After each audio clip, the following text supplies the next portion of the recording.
On a souvent l'impression que lorsqu'il s'agit d'un ouragan, ce sont les vents qui sont l'élément le plus dévastateur. En fait, c'est la marée de tempête générée par l'ouragan qui est responsable du plus grand nombre de décès. Lors du passage d'un ouragan, plus de gens meurent noyés que frappés par des débris emportés par le vent. Essayons de comprendre pourquoi.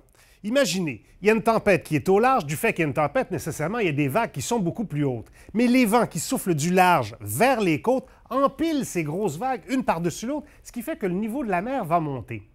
Maintenant, l'angle des pentes de la côte est très important. Pourquoi? Si la pente est très douce, l'eau va s'empiler et déborder facilement à l'intérieur des terres, causant des inondations et des dommages. Mais il n'y aura pas beaucoup de vagues.